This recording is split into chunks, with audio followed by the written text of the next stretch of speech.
nimesi on oleva suuri ja siinä on oleva siunaus. Minä siunaan niitä, jotka siunaavat sinua, ja kiroan ne, jotka sinua kiroavat. Ja sinun saamasi siunaus tulee siunaukseksi kaikille maailman kansoille. Niin Abraham lähti Herran käskyn mukaan, ja Luut lähti hänen kanssaan. Harranissa lähtiessään Abraham oli 75 vuoden ikäinen. Abraham otti mukaan vaimonsa Sarain ja veljenpoikansa Luutin sekä perheiden koko omaisuuden. Myös Harranissa hankitut orjat. Sitten ne lähtivät kulkemaan kohti Kanaanin maata ja saapuivat sinne.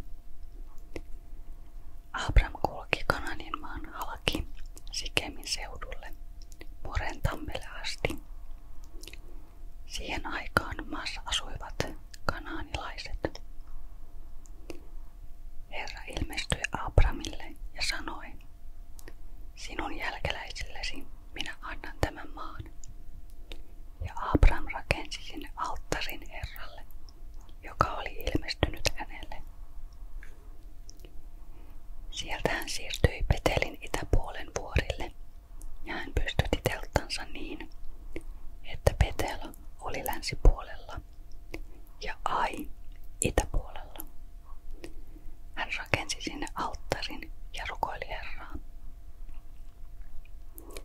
Sieltä Abraham siirtyi paikasta toiseen etelään Negeviin päin.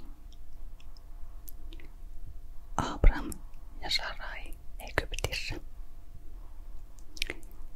Sitten tuli maahan nälänhätä, koska nälänhätä oli kova.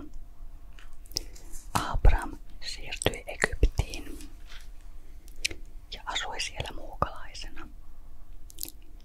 Egyptiä lähestyessään hän sanoi vaimolleen Saraille, minä tiedän, että sinä olet kaunis nainen. Kun egyptiläiset näkevät sinut ja käsittävät, että sinä olet minun vaimoni, he tappavat minut, mutta jättävät sinut henkiin. Sano siis, että olet minun sisareni, jotta minua kohdeltaisiin sinun takiasi hyvin ja saisin sinun ansiostasi pitää henkeni.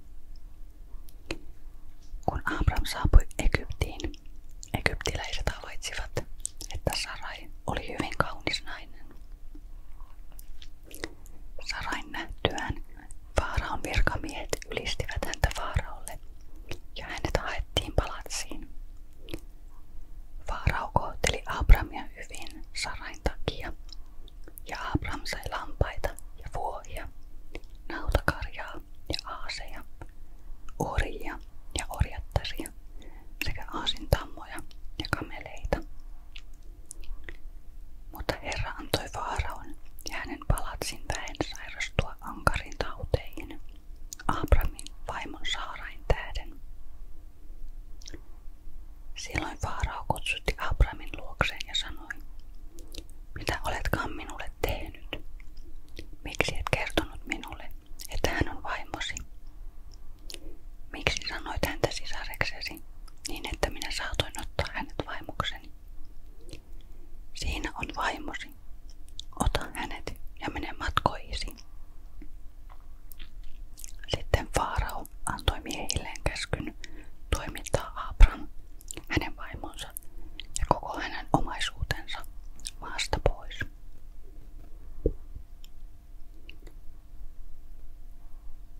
Abraham ja Luut eroavat. Luku 13.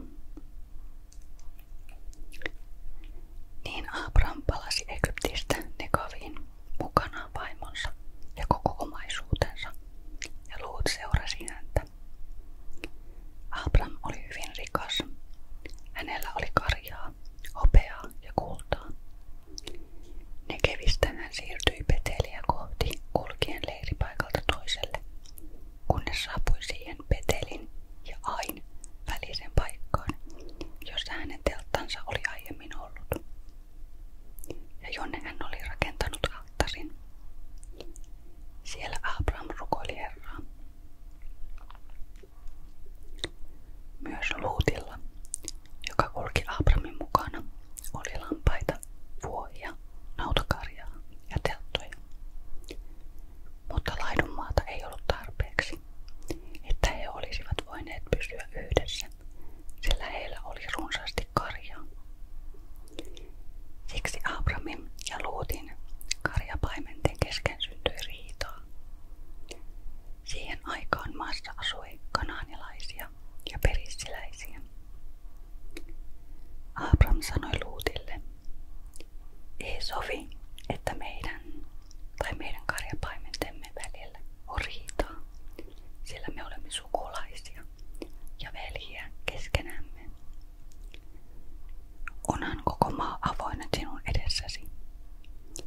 niin minä menen oikealle.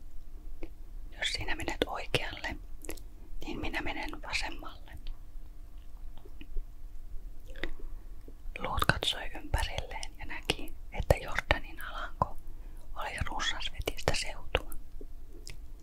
Ennen kuin Herra hävitti Sodoman ja Gomorran, se oli Soarin saakka kuin Herran puutarhaa, kuin Egyptin maata. Lut valitsi itselleen koko Jordanin alangon ja lähti kulkemaan itää kohden, ja näin he erosivat toisistaan.